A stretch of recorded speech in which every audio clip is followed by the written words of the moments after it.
नमस्कार, मैं हूं आपके साथ प्रगति शर्मा। बंसल न्यूज की खास पेशकश लक्ष्य में आपका स्वागत है। अगर आप भी अपने करियर को सुनिश्चित करना चाहते हैं तो ये कार्यक्रम आपके बेहद काम का है, क्योंकि हमारे इस प्रोग्राम में एक्सपर्ट्स करेंगे आपका मार्गदर्शन और बनेंगे लक्ष्य हासिल करने में आपके मददगार।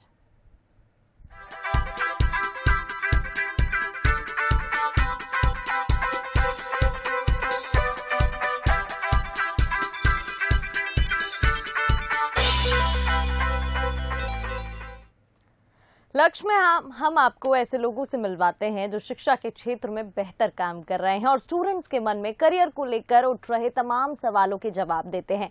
चलिए, आज के कार्यक्रम के खास मेहमान हैं, उनसे आपको मिलवाते हैं, उनका परिचय करवाते हैं। आज हमारे कार्यक्रम लक्ष्य में हमारे साथ खरगोन से मौजूद हैं दीपक सिंह, जो ब्रिलियंस क्लासेस के डायरेक्टर हैं। आपका बहुत बहुत स्वागत है सर। तो आप डायरेक्टर हैं ब्रिलियंट क्लासेस के। सबसे पहले तो कोचिंग क्लासेस के बारे में जानना चाहेंगे, कितने समय से संचालित हो रही है, किस तरीके से बच्चों को यहाँ पढ़ाया जाता है? नमस्कार मैम, और बंसल न्यूज के इस लक्ष्य प्रोग्राम में जी हमें बुलाने के लिए आप सभी का धन्यवाद, बंसल ग्रुप का धन्यवाद। और मेरा नाम दीपक सिंह है और मैं खरगोन से आया हूँ। मेरा coaching institute brilliant classes Khargone में बाहेती टावर जवाहर मार्ग में स्थित है।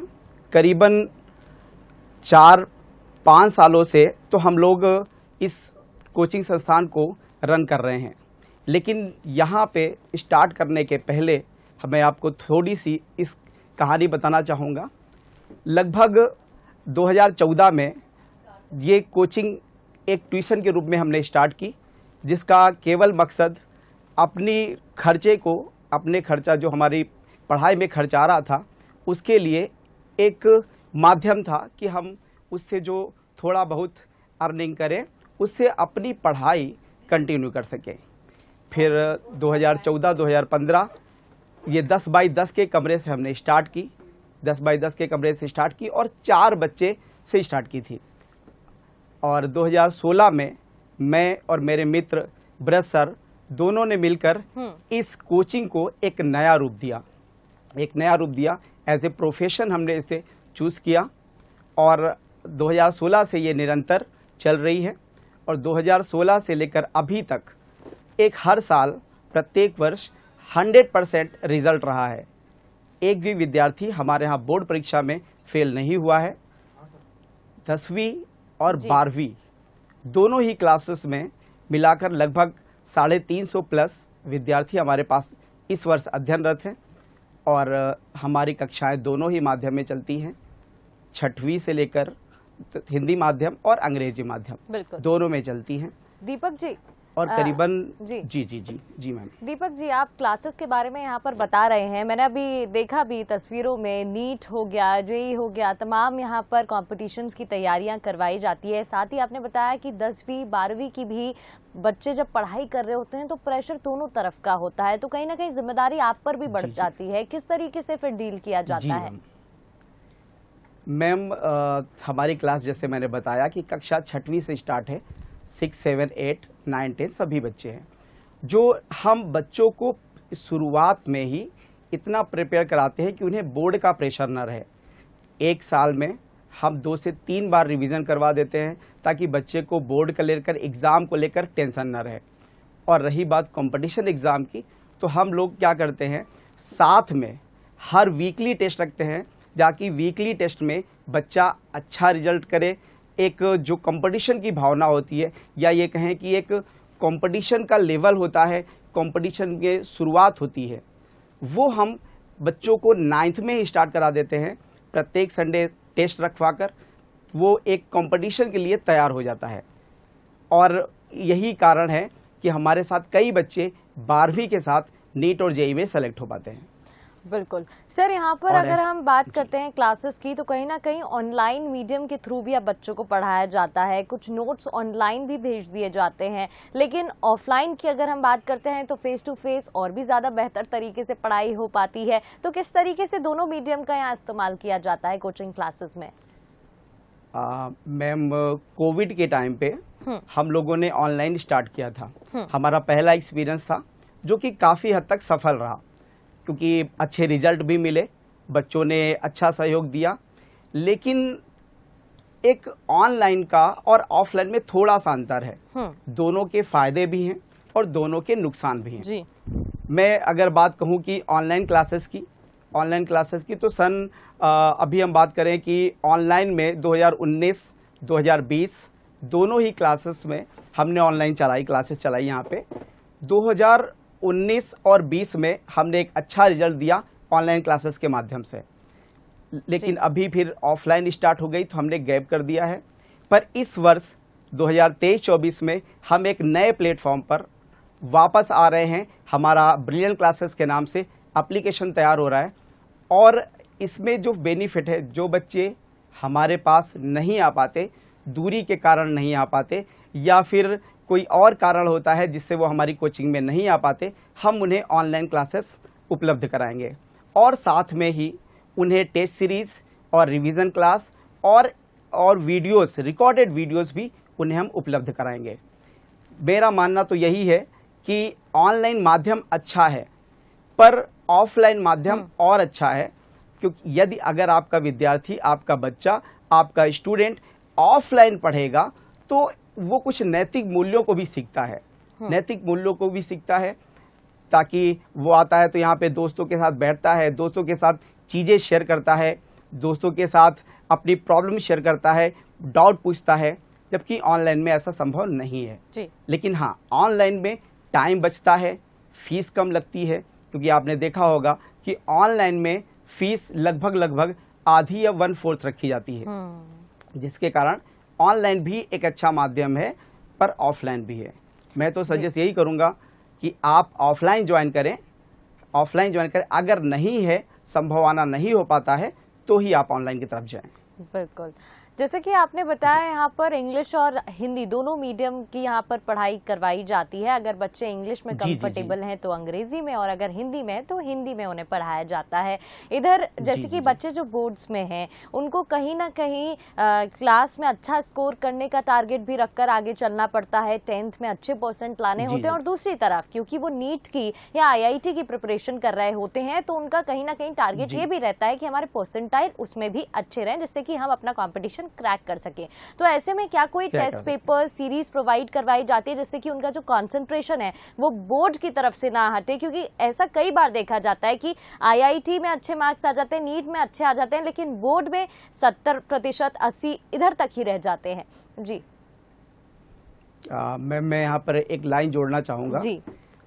इस वर्ष हमने अंग्रेजी माध्यम में खरगोन जिले में 10वीं में और 12वीं में प्रथम रैंक हमारी कोचिंग से आई है, और वो बच्चे नीट और JEE के लेवल भी एक अच्छी तैयारी कर रहे हैं। उसका कारण है कहीं ना कहीं हम लोग 9th में ही बच्चों को कंपटीशन की भावना का विकास कर देते हैं ताकि वो कंपटीशन की तरफ बढ़ें। इसलिए हम लोग क्या करते हैं कि 9th से ही टेस्ट सीरीज, जैसा मैंने अभी आपको बताया कि 9th से ही हम टेस्ट सीरीज करते रहते हैं, एक्स्ट्रा क्वेश्चंस जो उनके बुक से बाहर के हैं, JEE से रिलेटेड हैं, NTSC से रिलेटेड है, नीट से रिलेटेड है, उन क्वेश्चन की तैयारी हम प्रत्येक संडे कराकर उनकी करते रहते हैं, ताकि जो बच्चा 12th में जाए, जो स्टूडेंट 12th में जाए तो 12th में बोर्ड का प्रेशर इतना न रहे, साथ में उसकी तैयारी इस माध्यम से, टेस्ट के माध्यम से इतनी अच्छी हो जाती है कि वो दोनों चीज़ें हैंडल कर लेता है, उस पर कोई भी मानसिक दबाव नहीं बन पाता। एक तरफ उसे जो बोर्ड की तैयारी होती है, हम लोग लगभग अक्टूबर नवंबर में सिलेबस ख़त्म करा देते हैं, जनवरी फरवरी 3 महीने रिवीजन रहते हैं, और हर संडे इनकी हम एक्स्ट्रा क्लास रखते हैं ताकि वो JEE और नीट के लिए एक अच्छा रिजल्ट दे सके। ये हम लोगों की मंशा रहती है। बिल्कुल। अच्छा सर, क्लासेस का नाम ब्रिलियंट है, इसके पीछे क्या सोच रही है मैं जानना चाहूंगी। बच्चे ब्रिलियंट बनकर इस कोचिंग से बाहर निकले? मैम, सबसे पहले तो मैं ये कहूँगा कि ब्रिलियंट बनना अच्छी बात है और ब्रिलियंट सभी स्टूडेंट को होना भी चाहिए, और सभी स्टूडेंट हैं भी ब्रिलियंट, सभी स्टूडेंट ब्रिलियंट हैं। अब परसेंटेज से किसी की आप बुद्धिमत्ता नहीं नाप सकते, तो मैं तो ये कहूँगा कि हमारा जो ध्येय रहता है, सबसे पहला होता है कि एक अच्छा इंसान बनाने की कोशिश रहती है। हम बच्चों में पढ़ाई के साथ साथ नैतिक गुणों का भी विकास करते हैं। हमारी ये मंशा रहती है कि स्टूडेंट पढ़ाई भी करे, अच्छा रिजल्ट भी बने, साथ में एक सफल इंसान, एक सामाजिक इंसान भी बनकर निकले यहाँ से। और ऐसा माना जाता है, हमारे यहाँ खरगोन में कहावत है कि ब्रिलियंट से निकले हुए जो स्टूडेंट्स हैं, वो वास्तव में ब्रिलियंट हैं। और ये सब सारी बातें स्टूडेंट की मेहनत और पेरेंट्स का हम पर विश्वास है। बिल्कुल, तो मेहनत और विश्वास होना जी बेहद ज़रूरी है, तभी हम अपने मुकाम को हासिल कर पाते हैं। सर, आपसे मैं टाइम मैनेजमेंट के बारे में जानना चाहूँगी, क्योंकि देखिए स्टूडेंट्स के लिए अगर सबसे कोई महत्वपूर्ण चीज़ है तो वो समय ही है, और समय कहते हैं ना किसी का इंतज़ार नहीं करता है। इसको लेकर आपका क्या सोचना है, कितनी महत्ता आप देखते हैं टाइम की? मैं बहुत ही ज़बरदस्त क्वेश्चन आपने किया है। टाइम मैनेजमेंट का मेरे हिसाब से मुझे एग्जांपल है कि रोज़ लगभग 2400 मिनट हमारी जेब में सुबह डाल दिए जाते हैं और उन्हें हमें खर्च करना होता है, और हर एक मिनट निकल रहा होता है। अब हमें टाइम को हम सेव नहीं कर सकते, टाइम को हम बचा नहीं सकते, और टाइम का हम मेरी माना जाए तो टाइम का हम मैनेजमेंट भी नहीं कर सकते। हमें मैनेज करनी है दूसरी चीज़ें। जो टाइम हम फिजूल खर्च करते हैं उनको हमें मैनेज करना है, उनको हमें देखना है कि ये फिजूल टाइम हम कहाँ पे कर रहे हैं। उस टाइम को हमें रिकवर करना है और वही टाइम हम अपने गोल पे लगाएं, हमारे गोल की तैयारी के लिए लगाएं, हमारे जो एम है उस पे लगाएं, हम अपने लक्ष्य की तरफ लगाएं। हमारा कहने का मतलब ये है कि अगर हम एक चार्ट बना लें और चार्ट में सिर्फ मैं एक छोटा सा मैं एग्जाम्पल देना चाहूँगा कि अगर आप सिर्फ एक काम करें, एक एक्टिविटी के रूप में करें, आप एक लिस्ट बनाएं। आज हमें क्या करना है, आज आपने क्या किया दिन भर में, उसका आप टाइम नोट करते चलें। 2 दिन, 3 दिन, 4 दिन और 8 दिन। 8 दिन बाद आप कुछ भी कर रहे हैं, टीवी देख रहे हैं, आप नोट कर लीजिए। आपने मोबाइल चलाया है, आप नोट कर लीजिए। आप दोस्तों के साथ बातें कर रहे हैं, आप नोट कर लीजिए। 1 सप्ताह बाद आप देखेंगे, आप फिर उस लिस्ट का एनालिसिस कीजिए। आपको ये खुद क्लियर हो जाएगा कि हमने अपना कीमती समय जो हमें गोल पे देना था, जो हमें लक्ष्य की तरफ देना था, जो हमें पढ़ाई की तरफ देना था, वो हमने कहीं ना कहीं फिजूल बर्बाद कर दिया है। उस टाइम को हमें सेव करना है और धीरे धीरे, कहा जाता है और ये मानता भी साइकोलॉजी कहती है कि 90 दिन तक अगर आप कोई भी काम लगातार करते हैं, 90 दिन तक अगर आप कोई लगातार काम करते हैं तो वो आपकी आदत बन जाती है। तो आप अगर अच्छी आदतों का विकास करना चाहते हैं तो आप एक रूटीन बनाइए और 90 दिन उसको अप्लाई कीजिए। 90 दिन बाद आप देखेंगे कि वो आपके एक जीवन का हिस्सा बन चुका होगा, और टाइम जो टाइम बचा है वो आप अदर एक्टिविटी में लगाइए। स्टूडेंट के से हमने कहते हुए सुना है, सर पढ़ाई के लिए टाइम नहीं मिल पाता, पढ़ाई के लिए सर स्कूल जाता हूँ फिर वहाँ से नहीं बचता है, कोचिंग में जाता हूँ वहाँ टाइम नहीं बच पाता है, सर हम पढ़ाई कैसे करें? तो सही तो बात यह है कि पढ़ाई के लिए जब तक आप टाइम निकालोगे, पढ़ाई के लिए टाइम नहीं निकाला जाता। टाइम आपको निकालना है किसके लिए? फ्रेंड से बात करने के लिए, टाइम निकालना है टीवी देखने के लिए, टाइम निकालना है आपको स्पोर्ट के लिए, टाइम निकालना है खेलने के लिए, इन चीज़ों के लिए आपको टाइम निकालना है। पढ़ाई तो आपका काम है। अगर आप स्टूडेंट हैं तो सबसे पहले आपका काम है पढ़ना, उसके बाद सारे काम हैं। लेकिन आप लोग क्या करते हैं कि बोले कि नहीं पढ़ाई के लिए टाइम नहीं निकल रहा है। एक्चुअल में टाइम हमें दूसरी चीज़ों के लिए निकालना है। तो टाइम मैनेजमेंट का एक सीधा सिंपल सा फॉर्मूला है कि आप लोग एक काम करें। सबसे पहले सभी स्टूडेंट या सभी लोगों को भी यही करना चाहिए, हमें भी यही करना चाहिए कि एक टाइम मैनेजमेंट के अकॉर्डिंग हम अपना डेली रूटीन फिक्स करें। जो ज़रूरी काम है उसे पहले करें, उससे कम ज़रूरी काम बाद में करें, और जो नहीं ज़रूरी है काम, जैसे मोबाइल देखना हमारे लिए ज़रूरी नहीं है, टीवी देखना हमारे लिए ज़रूरी नहीं है, लेकिन हम करते हैं वो। आज एक्चुअल में 6 घंटे लोग मोबाइल पे बिता रहे हैं, और वो 6 घंटे अगर वो अपने वर्क पे लगा दें, अपने प्रोग्रेस में लगा दें, तो हम जीवन में अच्छा, कहीं आगे निकल जाएंगे। इसी से जुड़ा एक सवाल मेरा रहेगा। आप यहाँ पर फोन टीवी की बात कर रहे हैं, सोशल मीडिया का ये दौर है, कहीं ना कहीं बच्चे बहुत ज्यादा एक्टिव रहते हैं सोशल मीडिया पर, अकाउंट भी होता है बहुत सारे बच्चों का, लेकिन अगर हम देखें तो सोशल मीडिया से एक तरीके से मदद भी मिलती है बहुत सारे बच्चों को, क्योंकि कुछ बच्चे होते हैं जब क्वेश्चन नहीं सॉल्व हो रहा होता है, नहीं समझ में आता है, तो गूगल पे देख लेते हैं, मदद मिल जाती है। लेकिन डिसएडवांटेज ये भी है कि जहां खुद सॉल्व करना होता है बच्चे चीटिंग भी कर लेते हैं, और हाँ, ज्यादा समय भी उस पे जाया कर देते हैं। तो इसको कैसे देखते हैं आप? मैम, एक शायर का शेर है कि जब अभाव थे, हमारे पास अभाव थे, हमारे पास चीजें नहीं थी तो जिंदगी थी। क्या व्हाट्सएप और फेसबुक अगर नहीं था तो क्या जिंदगी नहीं थी? जिंदगी थी मैम, जिंदगी थी। और हम भी, हम विश्व गुरु कहा जाता है, भारत विश्व गुरु था। तब तो मोबाइल नहीं था, तब इंस्टा नहीं था, तब आपके पास गूगल नहीं था। हर चीज का प्रश्न, हर चीज का उत्तर, हर प्रश्न का उत्तर हमारे गुरुजी ही दिया करते थे। हम गुरु से ही गुरु से पूछते थे, कुछ और होता था तो हम दादा के पास बैठते थे, पापा के पास बैठते थे, मम्मी के पास बैठते थे, मम्मी इसका जवाब दे दो। आज हर चीज बच्चे का सिर्फ एक हो गया कि गूगल कर लें।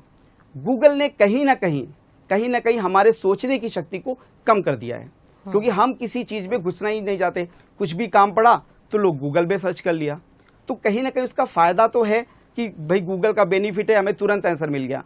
लेकिन जब आपको तुरंत आंसर मिल जाता है तो आप जो लर्निंग है, जो सीखना है, वो छोड़ देते हैं। बिल्कुल, कहीं ना कहीं आपको जो समझना है असर पड़ता है, क्योंकि जैसा अभी आपने कहा, पहले का दौर अगर हम देखें तो टेलीफोन पे जितने भी हमारे नंबर्स होते थे हम डायरी में नोट करते थे और लोगों को नंबर्स याद रहते थे, और अब मोबाइल में सेव रहते हैं तो नंबर्स भी बहुत कम याद रहते हैं। तो कहीं ना कहीं इसका हमारे मेमोरी पर भी असर पड़ता है, हम उतनी चीजें याद नहीं करते हैं अच्छे से। सर, मैं एक बात आपसे और जानना चाहूंगी, ये तस्वीरें मैं देख रही हूँ जहाँ पर स्टूडेंट्स व्यंजनों का लुत्फ उठाते हुए नजर आ रहे हैं। ऐसा कुछ होता है कि बच्चे अच्छे मार्क्स लाते हैं तो उन्हें ट्रीट मिलती है, क्योंकि कार्यक्रम कई स्टूडेंट्स देख रहे हैं? जी, ऐसा होता है मैम कि हम लोग क्या करते हैं, जो संडे क्लास रहता है, टेस्ट रहता है, और टेस्ट के बाद हम लोग क्लासेस भी रखते हैं। तो टेस्ट होने के बाद हम बच्चे अपने घर से खाना लेके आते हैं, कुछ मेन्यू हम लोग डिसाइड करते हैं, हम लोग लेके आते हैं। वहाँ पे एक ग्रुप में हम लोग खाना खाते। इससे क्या होता है, एक तो भाईचारा बनता है और अलग अलग घर से बने हुए व्यंजनों का हम लुत्फ उठाते हैं। और उसके बाद क्लासेस भी रहती हैं। तो ये मान लीजिए ये एक ब्रेक होता है, और लगभग ये हम हर संडे अपने यहाँ का प्लान करते हैं, जहाँ पे बच्चे अपने घर से लेके आते हैं और वहीं पे करते हैं। तो कहीं ना कहीं उनके अंदर एक साझा एक दूसरे को करते हैं, तो एक वो विकास भी होता है। मैम, एक बात और कहना चाहूँ, अभी आपने मोबाइल की बात की थी जी। मोबाइल ने हमारी एक तरह से टीवी खा ली। अब बच्चे आप टीवी के पास नहीं देखोगे, अब मोबाइल पे जुड़े। बच्चों ने हमारी घड़ी खा ली, माफी चाहूंगा, मोबाइल ने हमारी घड़ी खा ली, क्योंकि मोबाइल ने आज घड़ी किसी की जरूरत नहीं है, कोई घड़ी नहीं दिखता। आज ने पेन कॉपी ले लिया, पेन कॉपी में कोई डायरी नोट नहीं करता। पहले कितना अच्छा होता था, लोग डायरी पे नोट करते थे, हमें ये करना है। आज सब कुछ मोबाइल पे है। तो मोबाइल वो सुविधा तो है, लेकिन कहीं ना कहीं हम चीजों से एक खुशनुमा माहौल से दूर भी होते जा रहे हैं। ठीक कहा आपने। दीपक जी, मैं ये भी जानना चाहूंगी, टेक्निकल एजुकेशन की हम बात करते हैं तो इसे आप कैसे देखते हैं? वर्तमान दौर में इसकी क्या कुछ उपयोगिता है? क्योंकि प्रैक्टिकल नॉलेज भी बहुत जरूरी है, टेक्निकल नॉलेज जरूरी है। जी मैम, यहाँ पे मैं ये कहना चाहूँगा कि टेक्निकल और जो बेसिक या प्रैक्टिकल, तीनों चीज़ें ही हमारे यहाँ पे ज़रूरत है। हमें टेक्निकल एजुकेशन को भी आगे बढ़ावा देना है, क्योंकि टेक्निकल एजुकेशन में बढ़ावा देना है, लेकिन अपनी जो दिनचर्या है या अपना जो हमारा काम करने का तरीका है या हमारा जो प्रैक्टिकल है, उसको भी हमें वैसा ही रखना है। प्रैक्टिकल और टेक्निकल बहुत ज़रूरी है, क्योंकि आजकल हम देख रहे हैं सारी चीज़ें टेक्नोलॉजी हैं। अभी कोविड का टाइम था, तो कोविड के टाइम में कई देशों में रोबोट ने ले आकर खाना पहुंचाया है। रोबोट ने मरीजों की देखभाल की है, उनका ध्यान रखा है। अब ये किससे आया? टेक्निक से आया। और टेक्निक बहुत ज़रूरत है। टेक्निक भी हम रखें, टेक्निक का इस समय दौर है। और मैं तो ये कहूँगा, क्योंकि मैं मैथ्स टीचर हूँ, तो मैं तो ये भी कहूँगा कि टेक्निकल स्टूडेंट्स को लिए बोलता भी हूँ, और मैं तो कहता हूँ कि जो समय है वो टेक्निकल का है और सारे स्टूडेंट को अच्छा सर, इस फील्ड कुछ में बच्चे जाना जो चाहिए। होते हैं वो मैथ्स से भी डरते हैं और मैथ्स टीचर से भी, और इस वजह से मैथ्स को उतने अच्छे से नहीं करते क्योंकि कहीं ना कहीं डर बैठा लेते हैं। इसको कैसे देखते हैं आप? मैं मैथ आज मैं देख रहा हूँ कि मैथ से बहुत लोग डरते हैं, क्योंकि कारण ये होता है कि मैथ को लोग ये समझ रहे हैं कि ये बहुत टफ सब्जेक्ट है, जबकि सबसे इजी सब्जेक्ट मैथ्स है। अब कारण क्यों है? कारण क्या है? कारण ये है कि हम उसमें अभी इंटरेस्ट नहीं ले रहे हैं। बच्चा मैथ से डर क्यों रहा है? क्योंकि हम इंटरेस्ट नहीं ले रहे हैं। जैसे एक एग्जांपल लूंगा कि आप एक ओवर में 6 बॉल होती हैं, ये क्या हमने याद किया है? नहीं याद किया। हमने याद नहीं किया कि एक ओवर में 6 बॉल होती, पर हमें समझ आ गई है, हमें पता है। क्यों? क्योंकि हमें उसमें इंटरेस्ट है। एक बच्चे से आप पूछिए जिसने मैच देखा होगा, वो सारी बातें क्लियर कर देगा। क्यों बता दिया उसने? क्योंकि इंटरेस्ट है। और हम क्या कर रहे हैं कि मैथ्स को लेकर एक ये डर बना लिया है कि आप एक काम करिए, पहले फॉर्मूले याद कीजिए, फॉर्मूले याद करने के बाद आप मैथ सॉल्व करिए। गलत तरीका है। सबसे पहली बात है, आपने एक फॉर्मूला उठाया है, उस पर बेस्ड 20 क्वेश्चन कीजिए, आपको फॉर्मूला अपने आप याद हो जाएगा, उसका आपको एप्लीकेशन याद हो जाएगा, उसको आपको कैसे पुटअप करना है वो याद हो जाएगा, सारी चीजें आपको आ जाएंगी और समझ में आ जाएंगी। तो सबसे पहले तो मैथ्स का डर हटाना है। मैथ्स सबसे इजी सब्जेक्ट होता है। और एक चीज और होती है, बच्चों के मन में ये है, या पेरेंट्स के मन में भी ऐसा चल रहा है कि ज्यादा परसेंटेज होगा तो हम उसे मैथ्स दिलाएंगे या मैथ्स लेगा। ये गलत बातें हैं। ये इससे, क्योंकि मैथ्स आपकी नॉलेज पे डिपेंड करता है, आपकी परसेंटेज तय नहीं करते कि आपको मैथ्स आता है या नहीं आता। आपका लॉजिक कितना है, आप लॉजिक कितना इंप्रूवमेंट कर सकते हैं, वो डिपेंड करता है आपके मैथ्स सर पे। और बंसल समूह की अगर मैं बात करूं तो टेक्निकल फील्ड में शिक्षा के क्षेत्र में बंसल समूह भी योगदान दे रहा है, कई प्रयास किए जा रहे हैं। इनकी पॉलिसीज को आप कैसे देखते हैं? कोई सुझाव आपकी तरफ से नीतियों को लेकर?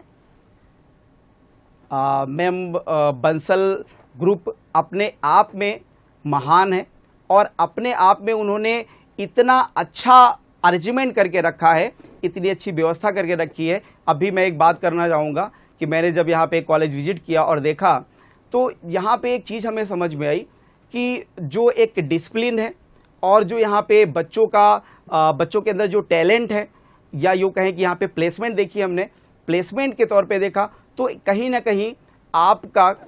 ना कहीं बंसल समूह एक बहुत ही अच्छा काम कर रहा है, बहुत अच्छा काम कर रहा है इसको स्टूडेंट को लेकर, और कहीं ना कहीं स्टूडेंट को भविष्य को लेकर बहुत ही जो अच्छा कार्य कर रहा है। और सभी लोग इसमें ग्रुप में शामिल, सभी लोग स्टूडेंट के प्रति समर्पित भाव है।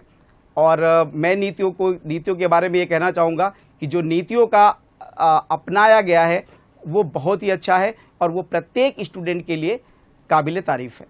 बिल्कुल सर, क्योंकि कई स्टूडेंट्स हैं जो ये कार्यक्रम देख रहे होंगे, आपकी बात को सुन रहे होंगे, उनको क्या आप संदेश देना चाहेंगे? कुछ बच्चे होंगे जो बोर्ड्स की परीक्षा की तैयारी कर रहे होंगे, प्रेशर तो उनका लाजमी है कि बहुत ही ज्यादा इस समय हाई पीक पर होगा, लेकिन वो भी कैसे काम डाउन होकर, कूल होकर पढ़ाई करें, साथ साथ और भी जो दूसरे क्लासेस के बच्चे हैं पढ़ाई भी कर रहे हैं, कंपटीशन की तैयारी भी कर रहे हैं, किस तरीके से पढ़ना चाहिए? क्या कोई टाइम टेबल फॉलो करना चाहिए? बहुत सारे देखिए कंफ्यूजन इतने होते हैं कि मेरे सवाल भी उतने ही हैं।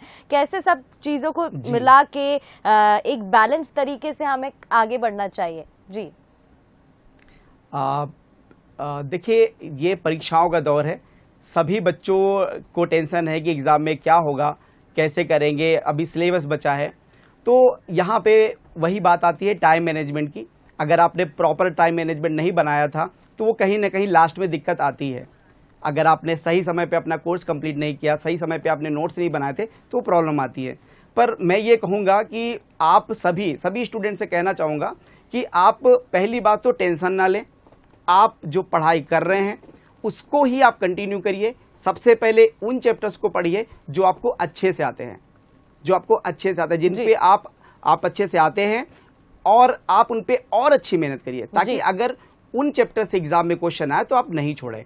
दूसरी बात यह है कि नींद प्रॉपर लें, खाने पीने का ध्यान रखें, और टेंशन के चक्कर में आपको पता लगे कि रात भर बच्चा पढ़ाई कर रहा है। हमने देखा है जब एग्जाम आती है तो स्टूडेंट रात भर पढ़ाई करता है, लेकिन उसके पहले वो जो रात भर पढ़ाई करते हैं वो आप पहले थोड़ा थोड़ा यानी पढ़ाई कि कीजिए, फोकस्ड तो रहना आप बहुत कहीं ना जरूरी कहीं- है, बैलेंस रहना बहुत जरूरी है। जी, बहुत बहुत बहुत शुक्रिया जरूरी है। दीपक जी आपका इस कार्यक्रम में हमारे साथ जुड़ने के लिए और तमाम बातचीत के लिए, इस पूरे डिस्कशन के लिए।